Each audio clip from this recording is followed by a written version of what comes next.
앞서서 말씀드린 대로 오늘부터는 주기도문을 강연을 시작을 합니다. 여러분들이 항상 예배 마지막에 그냥 암송하듯이 자연적으로 몸에 배어있듯이 낭독을 하게 되는 주기도문에 대해서 풀어서 설명을 하려고 합니다. 주기도문 하면 주님의 The Lord's Prayer라고 되어 있어 주님의 기도예요. 일단 한번 따라해 보겠습니다. 천천히 읽을게요. The Lord's Prayer. 주님의 기도라고 하는 거예요. 이걸 풀어서 말하면 주님께서 가르쳐 주신 기도입니다. 더 이제 풀어서 얘기를 해야 되죠. 주님이 가르쳐 주신 기도예요. The Lord's Prayer는요. 다시 한번 The Lord's Prayer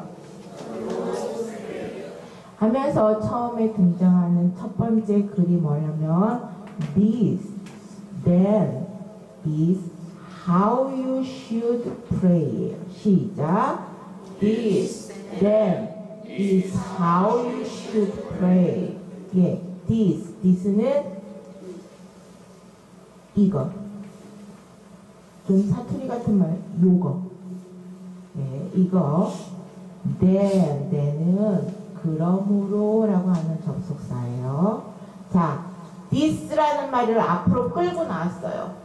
배운 사람 있을 수 있어요. 영어 좀 공부하고 있는 지금 ING 중이신 학생들은 무슨 말을 앞으로 끌어온다는 거는 무슨 뜻이에요? 제일 앞으로 끌어온다는 거. 강조. 어떤 단어를? 강조라고요. This. 놀랐지? 잠겠죠? This라는 말. 이렇게 하라고, 이렇게 하라고 하는 건 this를 강조하는 거예요. this가 다 받고 있는 것이 그 뒤에 있는 그 모든 문장들이겠죠. then, 그러므로 이렇게 하라고, 이렇게 어떻게? how부터 하는 거예요. how, 어떻게? 너는 이렇게 기도하는 거야. 너는 기도를 하는 방법을 이렇게 해라 라고 얘기하는 거고 있어요. 자, This then is how you should pray. 같이 읽을게요. 시작. This then is how you should pray. 깐난하기가 밑에요. Our Father in heaven. 시작. Our Father in heaven. 자, Our Father, 우리의 아버지 Father, 어렵지 않아요. Our Father, 우리의 아버지가 in heaven, 하늘에 계신대요. 하늘에. 어디에 계신다고요? 하늘에 계신 우리의 아버지여 라고 부르는 거예요. 누구요? 하늘에 계신 우리의 아버지여. 밑에요. Hallowed be your name. 시작. Hallowed be your name. 네, hallowed. your name, 당신의 이름이 거룩함을 받으시기를. Hallowed be your name. 당신의 이름이 경외되어지기를. 뭐 이런 뜻들이에요. 자, 밑에 Your kingdom come. 시작. 네, 당신의 킹덤, 왕국, 나라, 당신의 나라가 come, 오기를, 당신의 나라가 오기를. 밑에 Your will be done on earth as it is in heaven. 시작. Your will be done on earth as it is in heaven. Your will, 당신의 뜻, 당신의 의지가 be done, 이루어지기를 어디에서? On earth. earth는 땅에서, 이 땅에서 이루어지기를. as, 조혜원님 조회원님이 여행 중에 저한테 뭐라고 물어보냐면요. as가 왜 이렇게 뜻이 많아요? 라고 물어보더라고요. as가 뜻이 많아요. 여기서 as는 무슨 뜻일까요?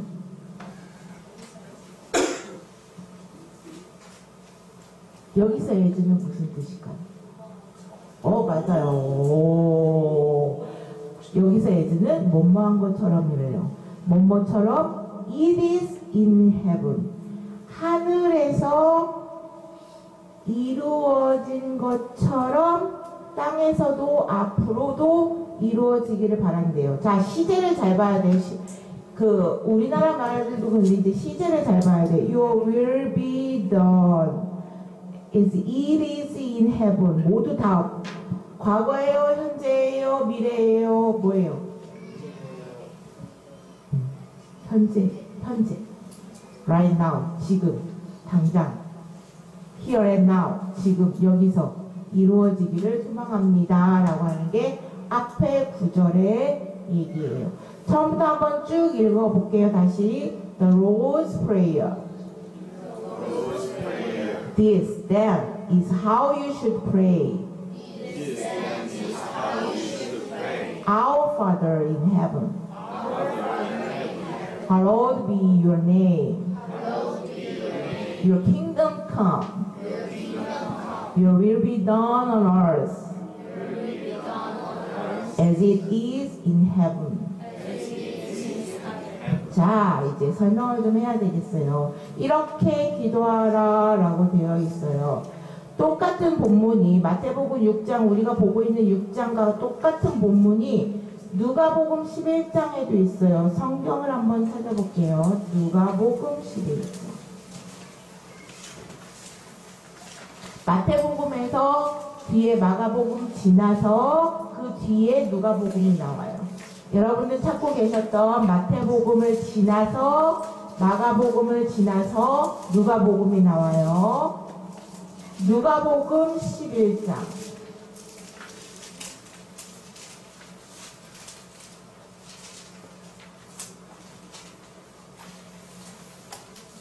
(2) 절로 4절.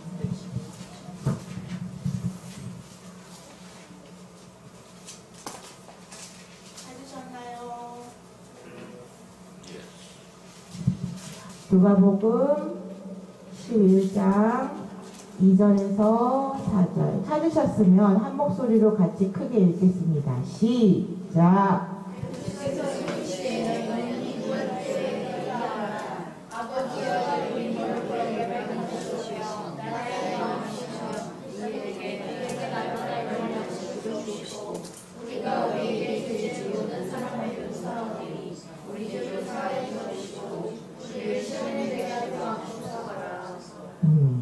습관이 굉장히 무서워요. 그래서 없는 말들을 자꾸 나오려고 해요. 자, 볼게요. 11장 2절에서 4절까지의 주기도문과 마태복음 6장 9절부터 있는 주기도문을 비교해 볼게요. 보면 어디가 더 짧아요? 누가복음 마태가 짧아요? 누가복음이 더 짧아요. 자, 그러면은 뭐가 없는지를 한번 비교해 볼까요? 어떤 구절이 없는지. 자, 너희는 기도할 때 이렇게 하라고 한 거는 있어요. 그쵸? 그 다음 요게 뭘까요? this가 뭐예요? 아, 주고 마지막에 제일 밑에 있는 구절이 없어요? 뜻이 하늘에서 이런 것인 것 같이가 없어요. 또 있어요. 또 뭐 없어요? 그러니까 일용할 양식 뒤부터 빼고 거기서부터는 빼고요. 우리가 읽은 부분 마태복음 똑같이 뜻이 하늘에서 이런 거 거기까지만 봤을 때 또 있어요. 다른 게. 하늘에 계신 우리 아버지라고 돼 있죠. 마태복음에는. 근데 누가복음에는 아버지요. 파테르. 아버지요. father. 아버지요 라고만 부르는 아버지! 아빠! 이렇게만 부른 거예요. 근데 마태복음은 하늘에 계신 우리의 아버지요 라고 부른 거예요. 그게 달라요. 또 있어요 혹시? 유일비단. 그렇죠. 유월비던 아까 이렇게 말씀한 것처럼 하늘 하늘에서 이루어진 것처럼 땅에서도 이루어지기를 바라는 그 구절이 누가복음에는 없어요. 앞부분에서만 지금 본 거예요. 그렇게 차이가 있어요. 왜 이렇게 차이가 있느냐 하는 거예요. 왜 이렇게 차이가 있느냐면요. 먼저는 누가복음과 마태복음 사이에 누가복음이 먼저 쓰여졌어요. 자, 여러분, 먼저 쓴 글이 있으면 그 다음 글은 붙여서 써요, 빼서 써요, 똑같이 써요. 붙여서 써요. 여기서 공부를 잘하는 팁을 하나만 알려드릴게요. 여러분들 교과서나 자기가 공부하는 학습지들이 있을 거예요. 그죠? 그러면 그 내용을 내가 공부를 하고 그것과 비슷한 다른 책들이 있어요. 그래요? 그것과 비슷한 내용을 담은 다른 책들이 있어요. 근데 그 다른 책들이 내가 원래 공부하고 있는 책에 없는 내용들이 써져 있는 게 있어요. 주제는 같은데. 그러면 내가 뭘 하냐면 내 텍스트를 만드는 거예요. 내 텍스트북을, 내 교과서를 만드는 방법은 내가 가지고 있는 책에다가 없는 내용을 갖다 덧붙이는 거예요. 또 다른 어떤 책에 또 갖다가 또 덧붙여서 내가 메모를 거기다 하는 거예요. 그러면은 내가 갖고 있는 교과서의 양이 점점 늘어나겠죠. 그러면 그게 심화학습이라고 하는 거예요. 내가 알고 있는데 기본을 알고 있잖아요. 기본을 알고 있는 거에 덧붙이고 덧붙여서 더 깊고 풍성하고 많고 이렇게 알아가는 거예요. 이게 공부하는 비법이에요. 아무나 알려주는 게 아니에요. 우리는 어떻게 공부하냐면 이 학습지에 있는 거 쫙 보고 걔 내팽개치고 다른 거 공부하잖아요. 근데 공부를 잘했다고 하는 사람들의 공통적인 건 뭐냐면 갖다가 붙이고 갖다가 또 붙여서 나만의 책을 만들어요. 학생들? 네? 잘하고 싶잖아요. 기도 제목들 보니까 공부 잘하고 싶다고 하는 학생들이 있어서 알려주는 거예요. 그러니까 그 책을 따로 놓고 이 책 따로 놓고 이 책 따로 놓고 아니라 붙이고 또 갖다 붙이고 메모를 해서 내가 나만의 텍스트북을 만드는 거예요. 그럼 풍성하게. 자, 마태도 그렇게 한 거예요. 누가복음의 책이 먼저 있었는데 거기에 마태복음이 내 자신이 내가 만난 예수 그리고 내가 알게 된 하나님 그분께 대한 신앙의 고백을 마태의 글로 쓴 거예요. 누가복음에 있는 거에 덧붙여서. 그리고 누가복음은 이방인들을 위한 기도문이에요. 예를 들면 이방인들을 위한 복음서예요. 그런데 마태는 철저히 유대적인 복음서를 쓴 거예요. 유대인적인. 그래서 습관이라는 게 되게 무서워요. 습관이라는 게 무서운 것이 뭐냐면 유대인들의 기도는요 굉장히 형식적이고 율법적이고 의식적인 기도를 했어요. 누가 잘 들어주기를 바란 거예요. 내 기도를. 누가는 그렇지 않아요. 누가는 담백해요. 그냥 나하고 이때 만나는 하나님 예수님에 대한 이야기인데 마태는 유대적인 관습이 있었기 때문에 굉장히 형식적이고 의식적인 기도문을 만드는 거예요. 그렇다고 해서 그 내용의 본래에 얘기해서 벗어난 게 율법적이다 하는 의미라기보다는 예배를 위한 예배 의식을 위한 기도문을 쓴 거예요. 마태복음. 그래서 우리도 마태복음에 있는 예배에 위해서는 마태복음에 있는 형식 그대로 주기도문을 따르게 된 거예요. 자, 그러면은 주기도문은 누구를 위한 기도예요? 누가 했던 기도예요? 예수님이 누구에게 가르쳐 주신 기도예요? 제자들? 제자들에게 가르쳐 주신 기도예요. 제자들이 기도를 몰랐을까요? 기도하는 방법을 몰랐을까요? 알았을까요? 둘 중에 하나예요. 알았다, 몰랐다. 알았다.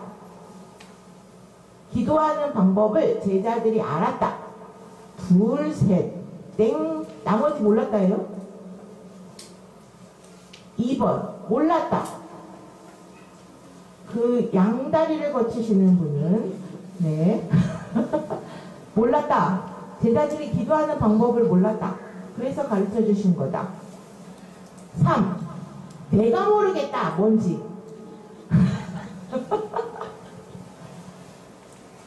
그 앞에 두 분도 양다리예요? 자, 제자들은 유대인들이었어요. 그쵸? 유대인들이었어요. 기본적으로 유대인들은 하루에 3번 기도를 해요. 아침, 점심, 저녁. 네, 유대인들은 그게 기본적으로 해요. 알라를 섬기는 이슬람계 그 사람들도 역시 마찬가지로 하루에 기도를 해요. 구약의 법대로 하기 때문에. 자, 일단 그거는 뒤에서 이제 다시 설명을 하기 때문에 예수님의 제자들도 기도하는 법을 알았어요. 그런데 새로운 기도법이 필요했던 거예요. 왜냐하면 당시의 기도는 유대인들의 관습에 의한 기도 아니면 세례 요한이 가르쳐주는 기도예요. 세례 요한의 기도가 핵심은 뭐냐면 회개하라, 천국이 가까웠다. 이게 핵심 기도. 그러니 하나님의 심판이 가까웠으니까 너희들이 여태까지 하던 만모니즘이 뭐냐? 그 당시에 유대인들 사이에서 가장 유행하고 성행했던 돈을 사랑하는 거예요. 돈이 모든 것들을 다 해결해 줄 것처럼 하는 그런 만모니즘을 버리고 너희들이 왜 그게 나왔냐면 모든 게 돈을 해야 되는데 성전에서 제사의식을 하고 청결의식을 하는 것까지도 돈으로 샀으니까요. 그런 만모니즘을 버리고 너희들이 금욕적인 아주 절제하고 아주 기본적인 요즘식으로 말하면은 뭐예요? 요즘 뭐 아주 소소하게? 그러한 것으로 이제 만족감을 누리고 살아야 된다. 심판이 있기 때문에 한다는 거예요. 세례 요한의 기도는. 그게 종말론적인 어떠한 그 하나님의 나라가 오고 있기 때문에 너희들 지금 누리고 있는 건 아무 소용이 없어. 그러니까 다 버려. 그냥 이제 무소유로 나처럼 메뚜기와 석청으로 만족하고 살아. 그 징표로 내가 세례를 줄게. 이게 세례 요한의 메시지예요. 그게 이 예수님을 따르던 제자들도 세례 요한의 제자였기 때문에 그런 기도를 계속했단 말이에요. 하나님의 심판이 오니까 나를 이제 금욕적인 생활을 모든 것을 다 버리고 하겠습니다. 라는 기도인데 예수님이 오셨는데 제자들이 따라가 보니까 예수님은 그런 분이 아니에요. 예수님은 어떤 분이에요? 예수님은 죄인들하고도 서스럼없이 만나서 밥 먹어요. 안식일에도 길에 가다가 이삭을 가서는 그거 따서 먹어요. 예수님은 여태까지 자기들이 알고 있던 그 메시아하고는 완전히 다른 분이에요. 그러니까 이 제자들이 이제 혼란이 오다가 자신의 기도문으로는 도저히 그것과 맞지가 않아요. 그래서 예수님께 어떻게 기도해야 되는지를 알려달라고 하는 거죠. 새로운 기도법을 알려달라고 하는 거예요. 그래서 정답은 기도를 알고는 있었다. 근데 새로운 기도를 알려달라고 했다. 양다리는 틀렸다. 그죠? 자, 그래서 알려줬어요. 자, 예수님이 오시고 난 다음에 예수님도 마찬가지로 하나님 나라 이야기를 했어요. 하나님 나라 이야기를 했는데 여태까지의 하나님 나라의 이야기는 심판의 하나님에 대한 이야기예요.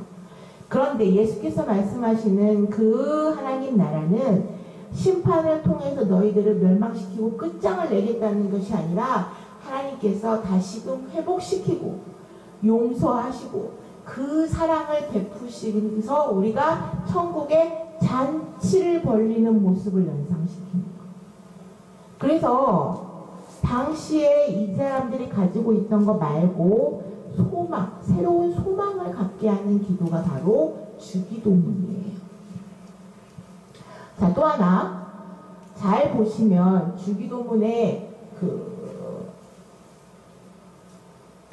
처음 핵심이 뭐가 있냐면 This then is how you should pray 했는데 그 다음 기도문 시작이 뭘로 시작해요? This then is how you 이렇게 기도하라. 다음에 Our Father로 생각. Our Father, our 우리의 기도에 우리의 아버지, 우리의 아버지. 이게 왜 중요하냐 이거예요. 우리의 아버지가. My Father 해도 되는데. 그죠? 자, 첫 번째, 우리의 Father라고 하는 거는 우리의 Father, 우리의 아버지요 라고 하는 거. 우리라는 거는 공동체의 의미예요. 공동체의 의미예요. 자, 그래서 이 주기도문은 공동체의 신앙을 고백하는 기도문이에요. 이 우리의 안에 들어가는 거는 뭐냐면 예전에 예수를 구주로 영접하고 그 하나님의 사랑을 입었던 자들로부터 타락한 아담까지도 포함해서 그 다음 앞으로 이제 우리가 알지 못하는 그리스도인들까지 모두를 다 합해서 우리 안에 넣은 거예요. 자, 여기는 유대인이나 이방인이나 뭐 헬라인이나 뭐 이렇게 성경에 나오는데 그 차별도 없이 타락한 존재인 그 아담으로부터 앞으로 이제 예수를 구주로 영접할 그리스도인들까지 모두를 합하는 우리다. 그 우리의 기도예요. 그 우리의 아버지가 되십니다. 라고 하는 신앙의 고백이에요. 나만의 아버지가 아니라, 왜 이게 나만의 아버지가 아니라는 것이 중요하냐면, 나도 예수를 알았는데, 너도 예수를 알고, 또 쟤도 예수를 알고, 또 저기 있는 애도 예수를 구주로 영접했어요. 그러면 우리가 뭐가 돼요? 구주. 예수 안에서. 예수가 하나님의 아들이신 것처럼 우리도 그 가족의 관계에 이제 들어간다는 거예요. 그러면 형교랑 목사님이랑도 그 가족관계 증명서를 떼면 남남인데 하나님 나라 가족관계 증명서를 떼면 얘는 뭐가 될지 모르죠. 형제가 되는 거예요. 이렇게 하나님 나라의 가족 관계 안에 들어가는 하나의 관계성을 가진 의미가 아우어입니다. 공동체. 또 하나, 유대인들의 기도에는 카디시라고 하는 기도문이 있어요. 그 단어는 안 외워도 돼요. 카디시라고 하는 기도문이 있는데 이 기도문이 이름의 대상이 뭐냐면요. 그분, 저분이에요, 저분. 자, 이게 무슨 의미예요? 그분, 저분? 네, 맞아요. 관계없는 저 하늘 어딘가 꼭대기에서 그냥 혼자서 나는 신이야 하고 계신다는 거예요. 유대인들의 기도문의 대상은 나와 관계없는, 나와 함께하는 하나님이 아니라 그분이에요. 그러니까 되게 멀어요. 나와 관계 없으신 분이 내가 뭘 하든지 아무 관심이 없으실 거 아니에요. 그래서 유대인들은 그냥 피상적으로 그냥 그분이 어떻게 되고 그분이 어떻게 되고 그분이 어떻게 하셨고 막 하는 거를 중얼중얼 하는 거예요. 그것을 본 이방인들은 어떻게 하냐면요. 이방인들이 섬기던 신은 뭐냐면 눈 멀고 귀 멀고 아무것도 할 수 없는 존재예요. 그러니까 뭘 해야 되냐면 큰 소리로 계속 했던 말도 하고 해야 돼요. 왜? 답이 없으니까. 그렇지 않아요? 유빈아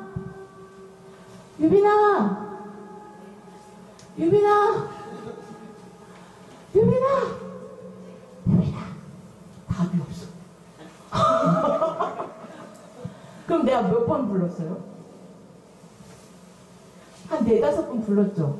너 답할 때까지 불러야 돼요. 이방인들의 신은 그런 신이에요. 아무리 불러도 답이 없으니까 하고 또 부르고 해야 돼. 성경은 이를 대해서 중언부언이다 라고 얘기하는 거. 답이 없다는 거. 메시지가 없어요. 답변이 없다는 거예요. 리플 없어. 자, 그러면 이 또한 역시 관계없는 신이에요.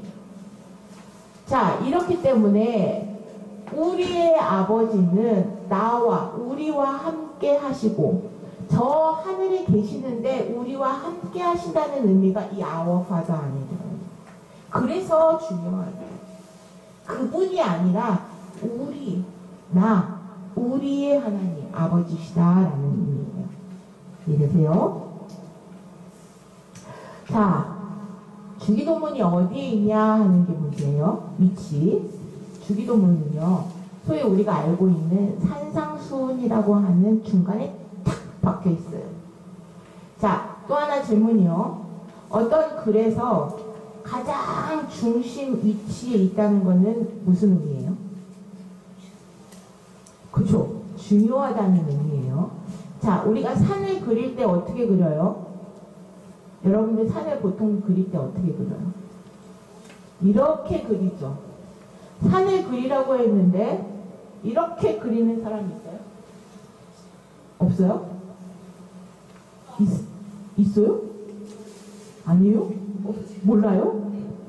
오늘은 답을 몰라요로 일관하려고 하는데, 자, 산을 아주 상시 산을 그려주세요 하면 이렇게 그려요, 이렇게 그려요.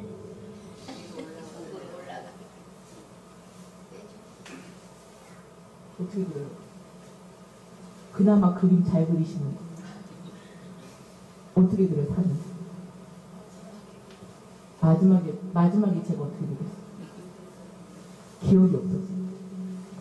마지막에 어떻게, 이게 표현을 해주세요. 네. 또 그런 의미가 있었거든요. 하나만 그릴게요.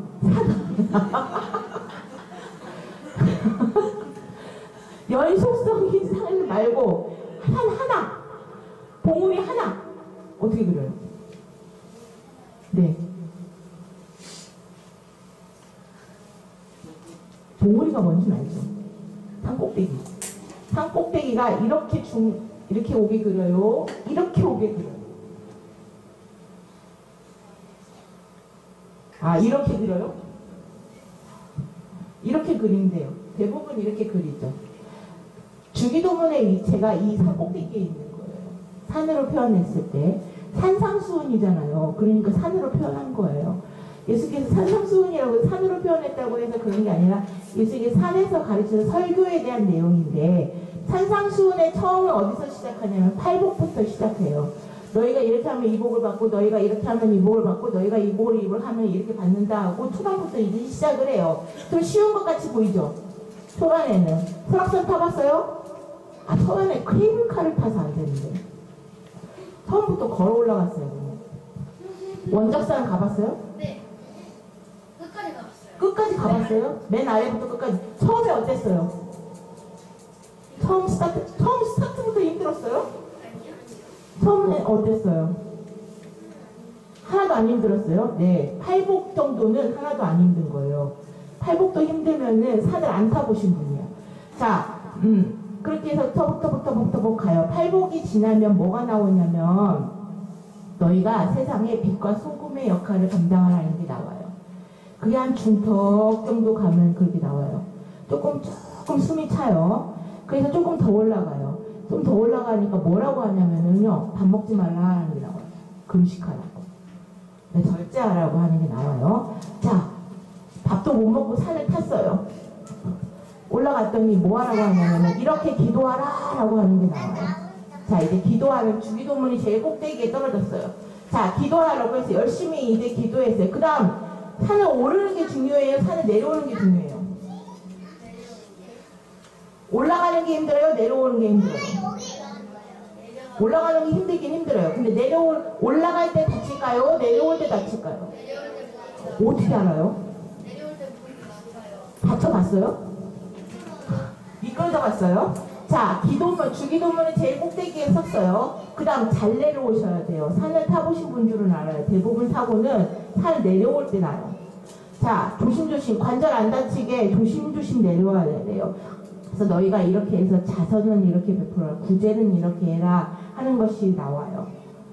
그 다음에 조금 나와서니까 헐떡헐떡 이제 숨을 좀 돌리는가 싶은데 뭐라고 하냐면은 이제 열매는 행에 이렇게 행해서 열매를 맺어라 하는 게 나와요. 자, 그럼 이제 산을 타고 내려와서 지혜로운 자는 반석 위에 집을 짓는 사람 같다라고 하고 이제 집 짓고 살으라고 하는 거예요. 자, 이 산을 이렇게 해서 본 사람이 이제 반석 위에 집을 짓는 지혜로운 사람처럼 이제 살아라 하는 게 산상수훈의 총괄이에요. 이렇게 보니까 쉽죠. 이게 한 서너 장에 걸쳐서 나오는 거예요. 자, 팔복부터 시작해서 세상의 빛과 소금이 되고, 그리고 내 것들을 조금 절제하는 금식을 거쳐서 기도를 해요. 이렇게 기도해요. 그 다음 조금씩 이제 자선을 베풀고, 그 다음에 중요한 게 여기에 딱 끼는 게 있어요. 금식하기 전에 뭐라 해야 하냐면요, 살인하는 법과 간음하는 법에 대해서 가르쳐 주세요. 예수님은 살인하는 법에 대해서 새롭게 가르쳐 주신 게, 너희들이 사람을 직접 죽이는 것만이 살인이 아니라, 우리식으로 표현할게요. 우리식으로. 이 바보야! 이 멍텅구리야! 이 쪼다야! 라고 하는 것도 살인이라고 얘기하시는 거예요. 아니, 웃지 말아요. 왜냐면 실제 헬라어를 그대로 우리나라 말로 표현한 거예요. 웃어요? 네, 그런 적 있나? 그러니까 다른 사람에 대해서 이 바보야! 이 멍텅구리야! 이 쪼다야! 이런 말 하면, 마음에 상처를 주는 말을 하면 저는 안 돼요. 안 되라고 살인에 대한 것으로 규정을 했기 때문에 금지하셨어요. 자, 간음하는 법도 마찬가지로 너희의 마음에 다른 마음을 품는 것도 역시 간음하는 것과 같다. 행위를 한다는 것보다 그 동기를 가지고 있는 게 더 중요하다고 말씀하시면서 이제 기도문을 가르쳐 주세요. 자, 기도문에 Our Father라고 하는 말에 대한 걸, 우리의 아버지라고 하는 걸 설명을 했어요. 자, 그 다음이 뭐예요? Our Father 다음이 할로우드 아니고 하늘에 계신다는 거예요. 하늘에 계신다. 여기에 하늘이 어딜까요? 하늘이 어디예요? 하늘을 그리라고 하면 어딜 그려요? 해 있는데 그래요. 하늘에 해를 딱 그려놓으면 이거 하늘이다 라고 표현을 해요. 자, 여기에 하늘은 플레이스, 장소의 개념이 아니에요.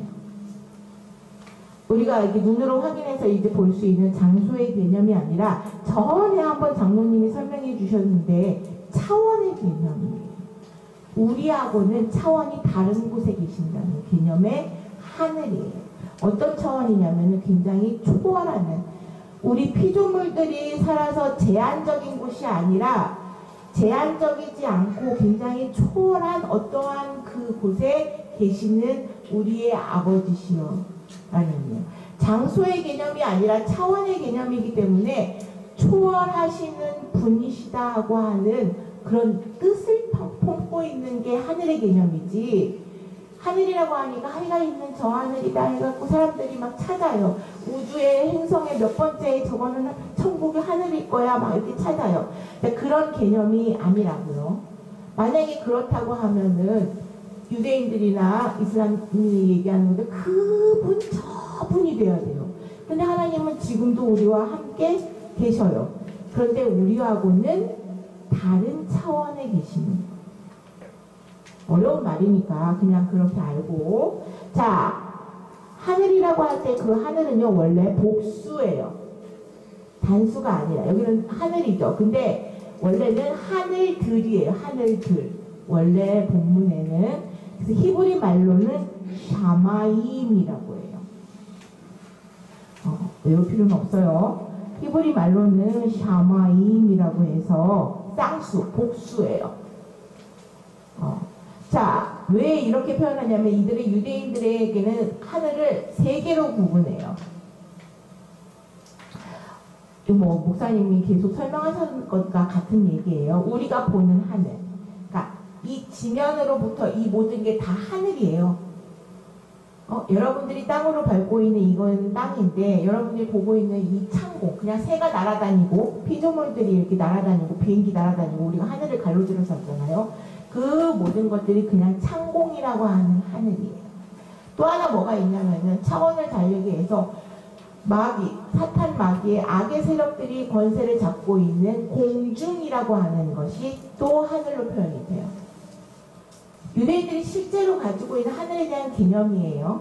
우리가 보는 피조물들이 날아다니는 창공, 그 다음에 공중 권세 잡은 자의 그 마귀에 잡은 공중, 그 다음 우리가 범접할 수 없는 초월하신 하나님이 계시는 거룩한 곳, 그것도 하늘이에요. 이 세 개로 나눠요. 바울은 어디에 가봤다고 했어요? 그래서 3천층, 세 번째 하늘에 가본 거예요. 자, 성경에도 나오겠듯이 이들이 유대인들의 관습에서 이렇게 되는데 이 하늘은 그러면 Our Father in Heaven, 이 Heaven은 바로 그 세 번째 하늘을 의미하는 거겠죠. 그래서 하나님께서는 그 세 번째 그 차원에 초월하시는 차원에 계셔서 이 공중, 악한 마귀가 권세를 잡은 공중과 그 다음에 이 피조물들이 살고 있는 세상의 하늘, 이 모든 것들을 다 주관하고 계시다라고 하는 거예요. 자, 이제 그 만물을 통치하시는 하나님, 신적인 어떤 초월적인 존재의 하나님께서 인간에게도 신의 성품, 신의 어떠한 흔적을 주어주신 그 초월성, 하나님의 초월성이라고 하는 것을 우리 안에 새겨주셨어요. 생기를 불어넣음으로써 생명이 되어진 자 할 때 그 하나님의 신적인 흔적이 우리 안에 남아있는 게 하나님의 형상이라고 하는 거예요. 하나님의 형상이라고 하는 것이고 그 하나님의 형상이 어떠한 특징을 말할 때는 하나님의 속성이라고 얘기합니다.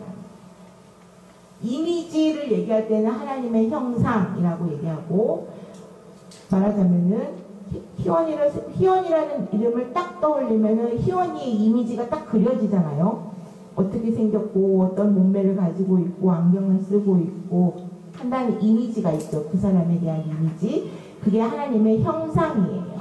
그 다음에 희원이를 생각하면은 똑똑하고 재빠르고 그 다음에 또 착하고 이런 것들에 대한 거는 하나님의 속성, 성품이라고 얘기해요. 그거는 그렇게 그런 것들을 얘기할 때 성품에 대한 걸 얘기할 때는 하나님의 속성이라고 얘기한다고요. 근데 이 하나님의 형상이라고 하는 이미지 안에는 하나님의 속성까지를 포함해서 하는 말이에요. 어떠한 성품을 가져야 된다 하는 것이. 근데 죄가 들어왔어요. 타락했어요. 그래서 이 하나님의 형상이 일그러졌어요. 다 훼손이 됐어요. 그런데 그런 이 하나님의 형상이 하나님을 알게 하는 길이었는데 이게 훼손이 됐단 말이에요. 그럼 하나님을 아는 방법을 새롭게 열어야 될 거 아니에요. 제대로 알 방법을. 그게 바로 성경이라고 합니다. 그래서 우리는 성경을 읽고 듣고 깨닫고 하는 것으로 그 지혜로 하나님을 하나님은 이런 분이야 하는 거를 알 수 있도록 해주셨어요. 바르게 알 수 있도록. 그 바르게 아는 것으로 하나님의 형상을 회복하게 한다고요. 자, 이 하나님의 형상을 회복한 자들이 Our Father라고 부를 수 있는 거예요. 아버지라고 이제 부를 수 있는 거죠. 그래서 하나님의 이름을 부를 수 있다는 것은 하나님을 제가 압니다라고 고백하는 거예요. 자, 우리의 인생의 최대 과제는 뭐냐면요. 하나님의 아버지 되심을 아는 거예요. 하나님을 아는 거라고요. 하나님이 어떤 분이신지를 알아야 우리가 어떤 존재고 우리가 어떻게 살아가야 되고 하나님과 어떻게 관계를 맺어야 되고 우리의 이웃들과 어떻게 관계를 맺어야 되고 하는 것들이 답이 풀려요. 그리고 우리의 아버지라고 부를 수 있어야 우리의 기도가 그냥 공중에서 흩날리고 아무 관계없는 기도가 아니라 하나님 아버지께서 들어서 응답하시는 기도가 되는 거예요. 그래서 Our Father라고 부르는 것이 그만큼 이제 중요한 거죠. 정리를 좀 해볼게요. 이사야서 43장 1절에서 7절까지를 한번 찾아볼게요.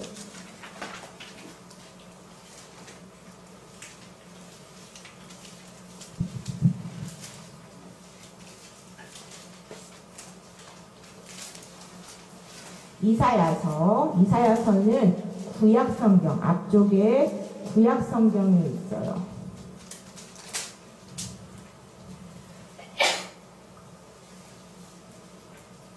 이사야서 43장 1절에서 7절 제가 읽을 터이니 눈으로 쫓아오세요. 야곱아, 너를 창조하신 여호와께서 이제 말씀하시느니라. 이스라엘아, 너를 조성하신 자가 이제 말씀하시느니라.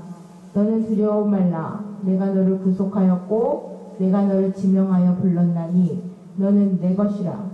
네가 불 가운데로 지날 때에 내가 함께할 것이라. 강을 건널 때에 물이 너를 침몰치 못할 것이며 내가 불 가운데로 행할 때에 타지도 아니할 것이요 불꽃이 너를 사르지도 못하리니 대저 나는 여호와 네 하나님이요 이스라엘의 거룩한 자요 네 구원자이니라. 내가 애굽을 너의 속량물로 구스와 스바를 너의 대신으로 주었노라. 내가 너를 보배롭고 존귀하게 여기고 너를 사랑하였은즉 내가 사람들을 주어 너를 바꾸며 백성들로 네 생명을 대신하리니 두려워 말라. 내가 너와 함께하여 네 자손을 동방에서부터 오게 하며 서방에서부터 너를 모을 것이며 내가 북방에게 이르기를 놓으라. 남방에게 이르기를 구류하지 말라. 내 아들들을 원방에서 이끌며 내 딸들을 땅끝에서 오게 하라. 무릇 내 이름으로 일컫는 자 곧 내가 내 영광을 위하여 창조한 자를 오게 하라. 그들을 내가 지었고 만들었느니라 라고 되어 있어요. 자, 이 구절은 뭐냐면 하나님의 하나님 되심, 하나님의 아버지 되심에 대한 선언이에요. 구약적인 선포. 자, 이름을 부른다는 거는 서로 안다는 거라고 했어요. 평교야, 평교는 목사님 이름을 알아요? 알죠? 아는 걸로 할게요. 그러면 목사님도 유연교라고 이름을 알죠? 이름을 알고 있다는 거는 그 사람에 대해서 안다는 거라고. 형조가 형조야 라고 부를 때는 내가 형조가 굉장히 사랑스러운 표현을 한 거예요. 형조야! 라고 하는군요. 이렇게 부른다는 거는 뭐예요? 울지 말아요. 너무 슬퍼하거나 힘들어하지 말아요. 이렇게 부른다는 거 예를 들어 보니까 이건 뭐예요? 목사님이 어땠다는 거예요? 형규야! 형규가 멀리 있어서 아주 기가 막힌 아주 긍정적인 표현이었어요. 형규야! 너! 이렇게 하는 거예요. 본인은 안 해요. 그런 표현이에요. 이름을 부를 때는요, 그분의 그 부르는 사람의 어떠한 상태가 포함돼서 불러지게 되어 있는 거예요. 자, 하나님 Our Father라고 하나님 아버지 들어주시려면 들어주시고요. 아니면 말고요. 그냥 내가 하고 싶은 대로 좀 하게 좀 냅둬주시면 안 되겠어요? 라고 부르는 것과 하나님 아버지 지금 제가 정말 절실해요. 이게 부르는 것에 고백이 다르다고요. 마태가 얘기하는 Our Father, 우리의 아버지다. 하나님, 당신이 내가 아버지니까 내가 지금 무엇이 필요하고 무엇이 힘들고 무엇이 어렵고 무엇이 어떻다는 걸 아시죠? 라고 하는 의미가 다 담겨있는 거라고. 그 안에 안다는 게, 이 안다는 것이 굉장히 중요한 게 뭐냐면 그 뒤 이사야서 나오잖아요. 불 가운데 구해주시고 뭐해주도 구해주시고 특히 나를 얽매이고 나를 자유치 못하게 하려는 세상의 지도자, 종교의 지도자, 사람들로부터 하나님을 주인 되게, 나의 아버지 되게 못하고 하는 그 많은 우상들과 그 많은 세상의 것들로부터 나를 자유케 해주시는 분이십니다. 라고 하는 고백이에요. 아버지다. 라고 하는 거예요. 그래서 나는 내가 너의 구속자요, 내가 너의 창조주요, 내가 너를 구원할 자다. 라고 하는 거예요. 자, 이거는 탕자의 비유를 통해서도 역시 마찬가지로 얘기를 했어요. 그렇기 때문에 우리는 그 하나님의 이름을 부를 수 있는 자로서 합당하게 살아가야 돼요. 그죠? 하나님의 이름을 부를 수 있는 자로 합당하게 살아간다는 거는 하나님을 경외하는 삶을 사는 거예요. 근데 하나님을 경외하는 삶을 산다는 것은 또 뭐냐면 영혼을 살리는 일에 앞장서야 하나님을 경외하는 삶을 사는 거예요. 왜? 그분의 뜻이 그거니까. 그분의 뜻은 마지막 날에 내가 만든 이 자들을 살리는 일이 그분의 뜻이에요. 그러면 우리도 역시 하나님을 아버지라 부르는 우리 역시 가족이 된 우리 역시도 그 가족의 뜻 교훈 따라 영혼을 살리는 일을 해야 돼요. 그게 하나님을 경외하는 일이에요. 나를 드러내고 내 어떠한 것을 채우기보다는 먼저 그의 나라와 그의 의를 구하라 하는 것은 뭐냐면 이 땅에 아직도 하나님과 관계를 맺지 못한 자들이 하나님과 화목해져서 그들 역시도 아버지라고 부를 수 있도록 만들어야 되는 게 이 땅에 우리가 발벗고 있는 사명이라고.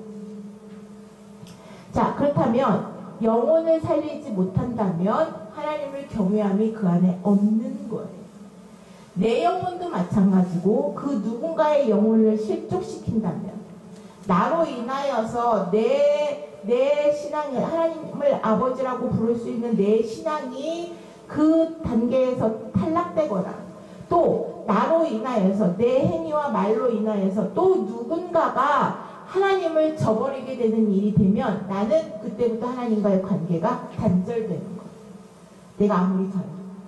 내가 하나님을 아버지라고 열심히 부르고 있어도 아버지는 내가 너를 모른다 하신다는 거죠. 그런 의미에서 아워 파더는 굉장히 중요한 단어라서 하나님 예수께서 부를 수 있는 그 이름을 부를 수 있는 권한을 주시는 거죠. 자, 하늘에 계신 우리 아버지의 사랑은요 목적이 없는 사랑이 아니에요. 분명히 목적이 있고 분명히 기대하는 바가 있으세요. 뭐냐면 그분의 뜻이 우리가 다음에 공부할 것이니까 그분의 뜻이 하늘에서 이루어진 것처럼 땅에서도 이루어지게 하기 위해서 그 희생의 사랑을 하신 거라고. 이 단절된 관계가 회복되어지는 게 그분의 뜻이에요. 그분의 사랑이에요. 그러기 위해서는 우리가 그분한테 부끄럽지 않아야 되는데 너무 멀리 부끄러운 생활을 해왔어요. 너무 그분과 관계가 단절되고 멀리 와 있어요. 자, 이제 돌이켜서 내가 아버지라고 담대하게 당당하게 부를 수 있는 그런 좋은 자녀로서 그분의 사랑을 받으며 사랑하는 성도들이 되시기를 바랍니다. 기도하겠습니다.